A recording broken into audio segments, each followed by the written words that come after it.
Kia ora and welcome to Menopause and Arthritis, the podcast where we break down the dual challenge of managing menopause and arthritis. Ko Jo Mela toko ingoa. Hi, I'm Jo Mela from Arthritis New Zealand, Mata Pona Pona Aotearoa, and I'm here to guide you through expert insights, real stories, and practical advice to help you manage your health with confidence. A little bit about me. I'm currently training to become a psychologist, and I provide mental health support as part of our Arthritis Assist services. With an interest in women's health and aging, and having gone through menopause myself, I'm passionate about increasing awareness and helping women manage this stage of life, especially with arthritis. Each episode will chat with subject matter experts, health professionals and advocates to uncover what's really going on with your joints, hormones and overall well-being. Whether you're navigating symptoms yourself or supporting a loved one, this is the place to get the knowledge and support you need.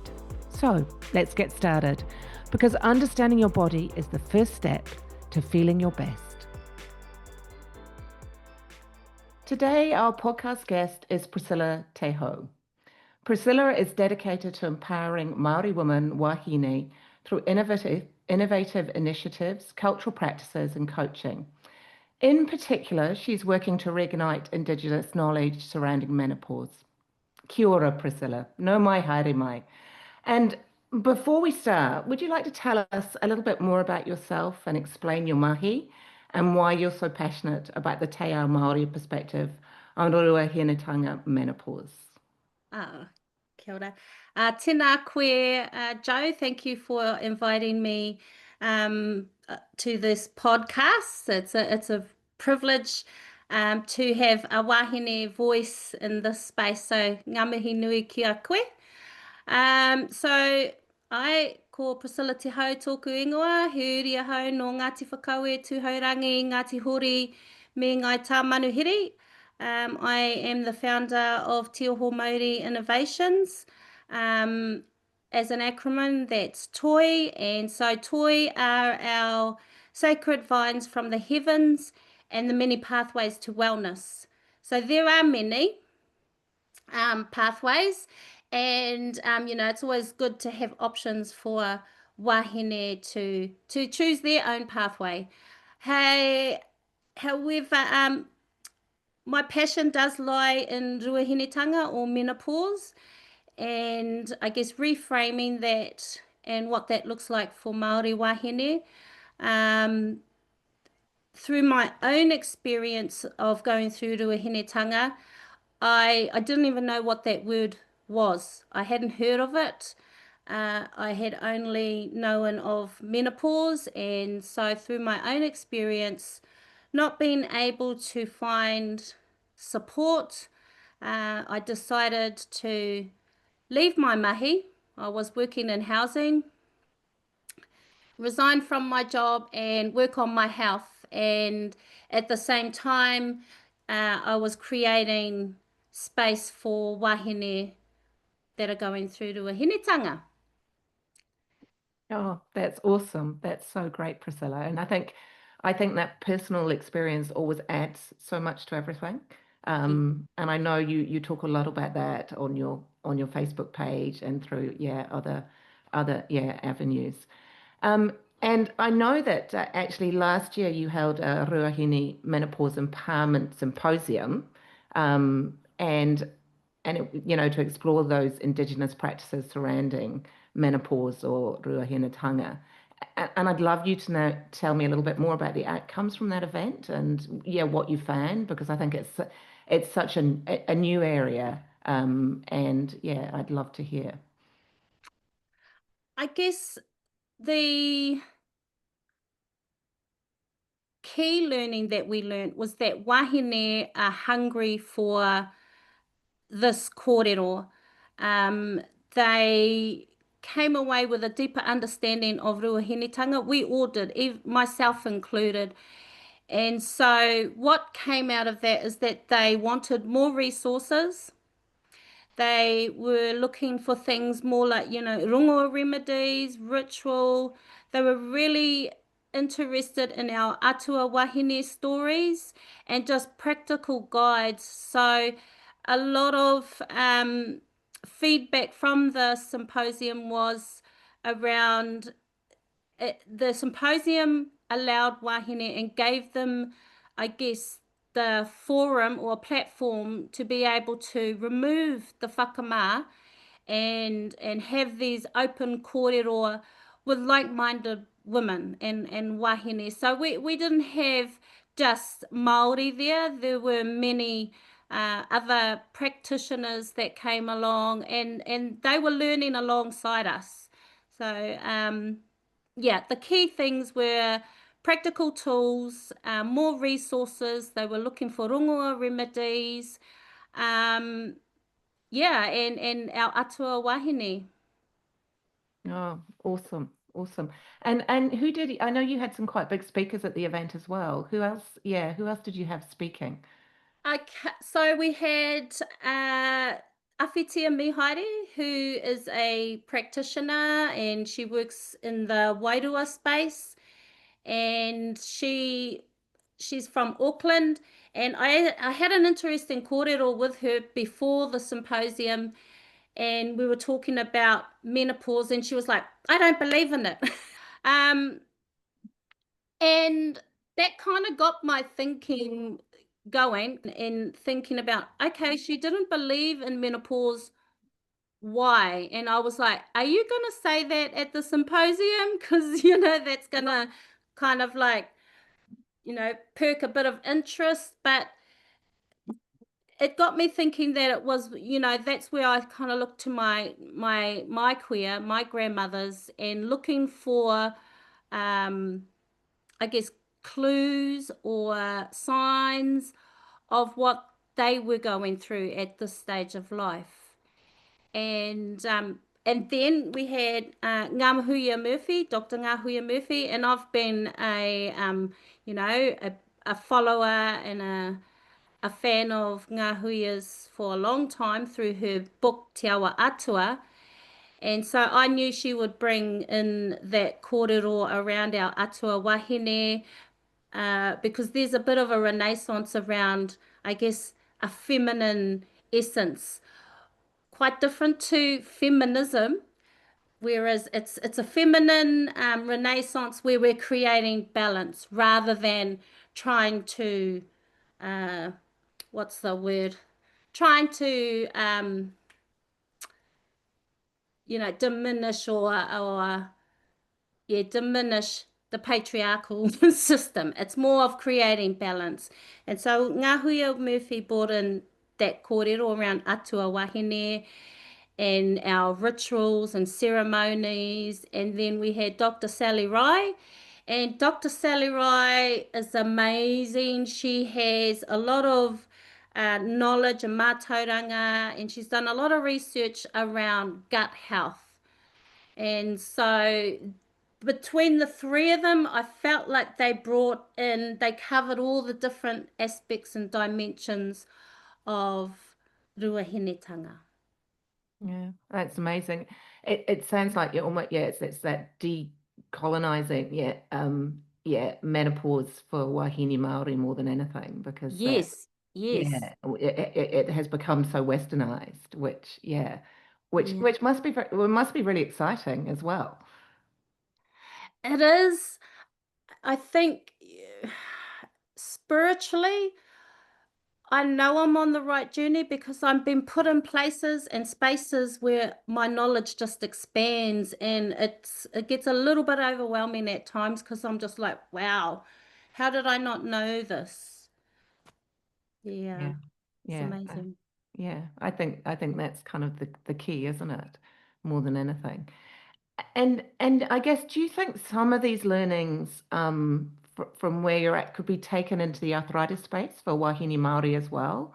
Because I know there's been a little research on wāhine Māori and arthritis, and it's more around the osteoarthritis, and it's telling us that it affects their physical, mental, spiritual, and family well-being, and that the pain and physical limitations caused by arthritis can generate feelings of whakamā. And I know you mentioned those feelings of shame and frustration, and also how it affects their relationships with their whānau.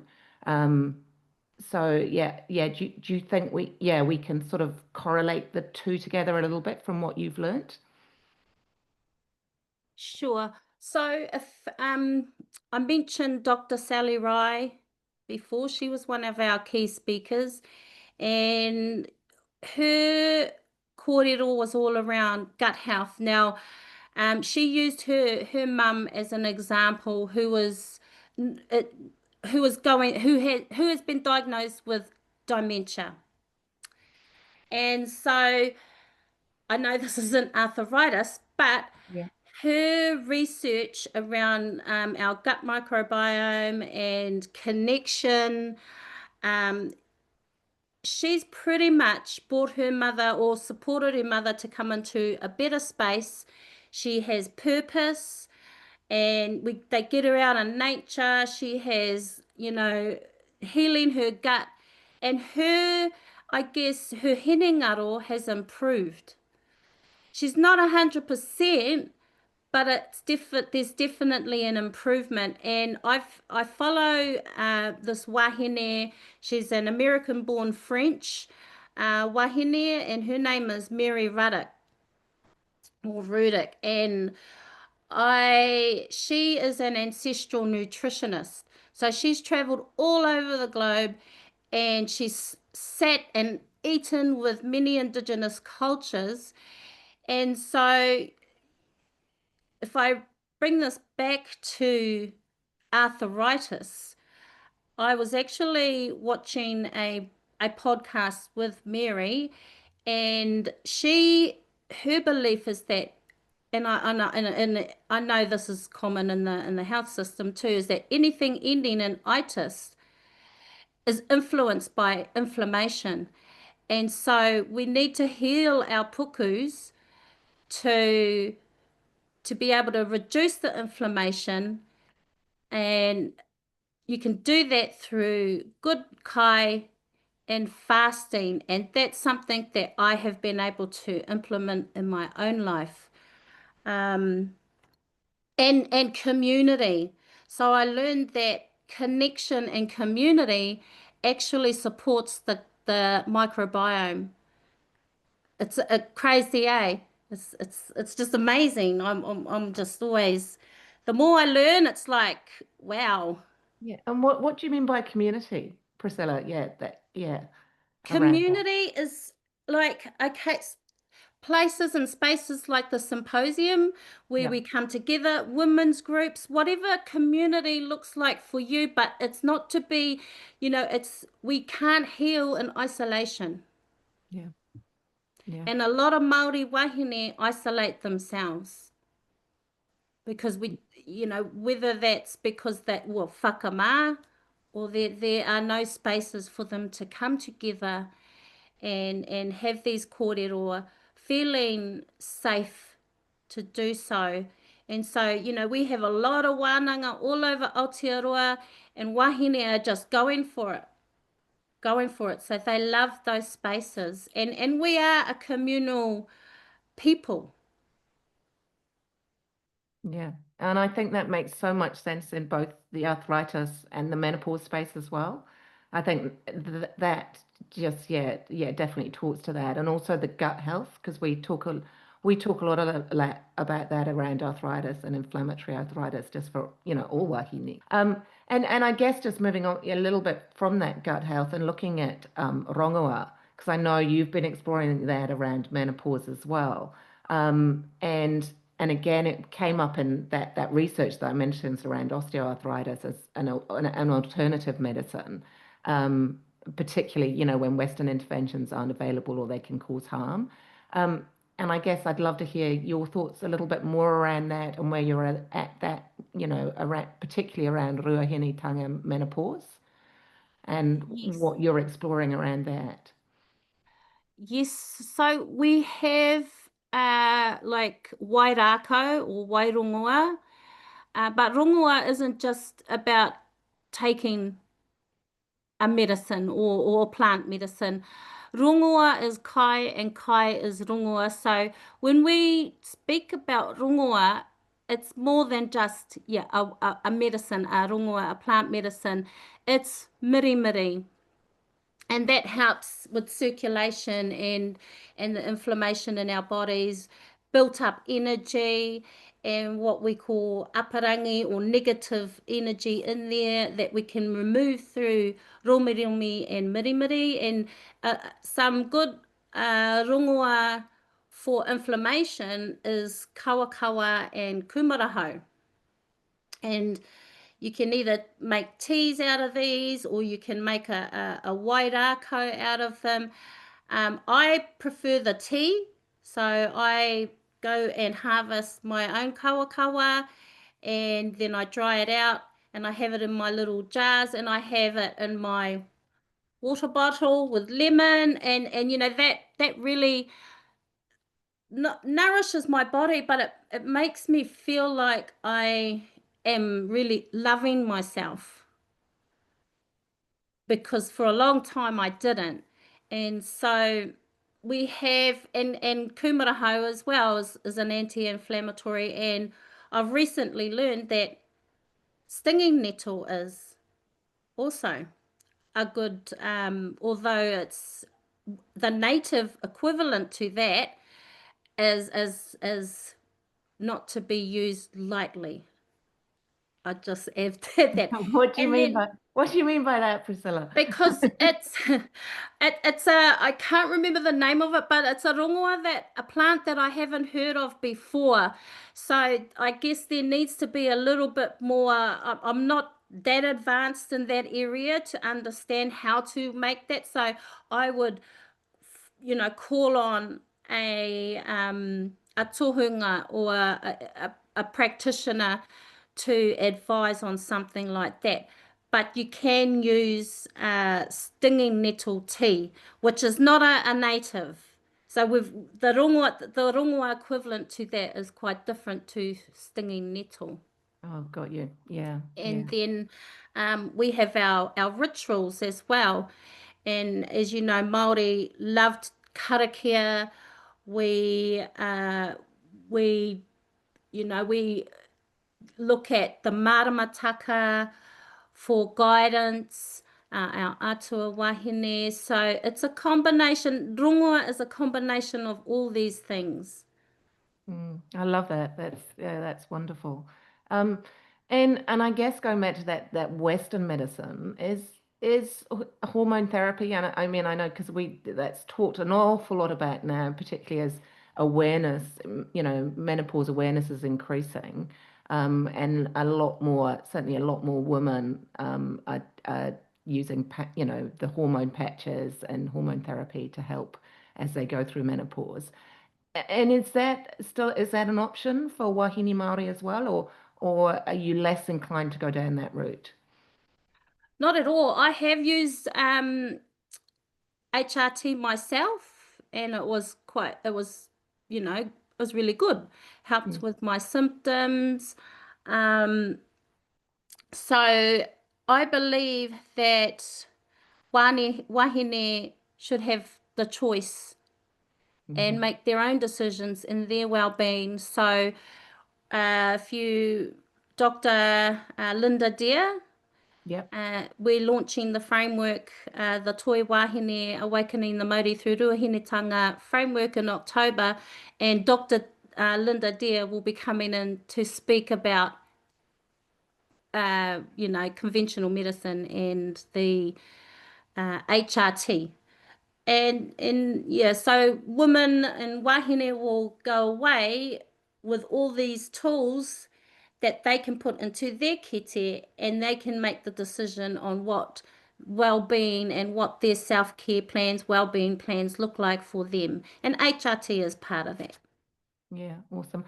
It feels like it should be crossing over both ways. It feels like, as a Pākehā, I should be using rongoā as well. And yeah, it should be all melded together, which, as you say, that kite that, we should all have, there to use as we need.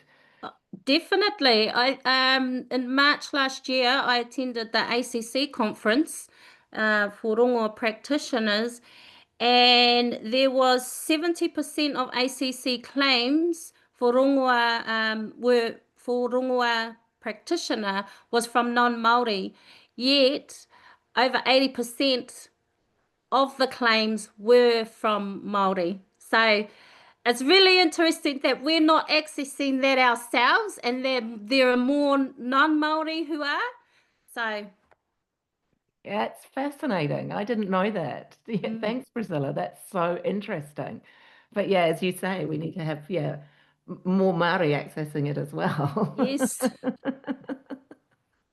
Seems Yeah. crazy. Seems crazy. And so I guess, just everything we've been talking about, what improvements do you think we can make in that arthritis and menopause space for wāhine Māori in particular? What do you think we could do better when I guess they're going through menopause with a condition, like with a condition like arthritis?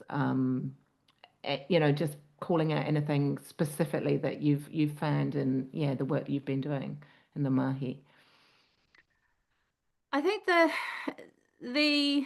guess for me, the most important thing is that there is culturally safe healthcare. And when we had the Parliament briefing on menopause, that was one of the things that they were pushing for, was that there was more training for GPs and practitioners. And so I came in on that and added that we need to have cultural training in that area as well. And so I guess we need culturally safe healthcare that recognises menopause and arthritis as interconnected with our whole being, our hinengaro, our wairua, and our whānau, because they are a big part of our life. And as I mentioned before, connection. If we are, going through these things without our whānau, it just, that healing process is, I guess, you hit a bit of a brick wall, because connection is so important to Māori. And lifestyle support, I think, we need to look at, and I love that your kōrero is around te whare tapawhā and looking at all aspects. And so that is about diet and movement, moving the body, rest, and stress management. So the other thing is that, we need more resource in education that includes cultural aspects of what the well-being looks like. So, our rituals, and just acknowledging those things for us makes a huge difference into whether or not we will engage. Dr. Sylvia, I can't remember her surname, but at the menopause briefing, she asked me, and how can we get more engagement from Māori? And I was like, okay, we need to create more safe spaces for wahine to come together. I feel like wahine open up more when we're in a community setting rather than a one-on-one. We're all diverse, but the majority of us love learning in that space because we do enjoy connection and being around other wahine. So regular wānanga, and again, access to rongoā Māori. Yeah, can't think of anything else right now. No, I think that's so valuable, and it certainly resonates with Arthritis New Zealand, me te poina pona Aotearoa, because I think that's something we can really take on board as well, and do better, and look at that, that cultural safety, and how we include wahine Māori into the work that we're doing as well. So thank you, Priscilla. That's incredibly valuable. Yeah. You're on the right track. That's beautiful. Thank you. Yes, and so yeah, any top tips for wāhine Māori with arthritis going through menopause that you can off the top of your head or I think the kai rongoā, look at your kai, it's lifestyle changes, movement, reduce the stress. So a lot of what we do as Māori, you know, we have karakia, this is a little poi oh atua, and her name is wāhine tapu. And so, you know, I swing the poi, I have ukutangi. These are my other little tools which help with breathing. And this is a wind instrument traditionally used with during a time of grieving. So it's a yeah a let me see. yeah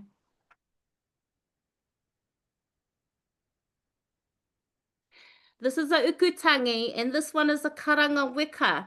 So I carry this one with me all the time so that when I feel stressed, I blow in, you know.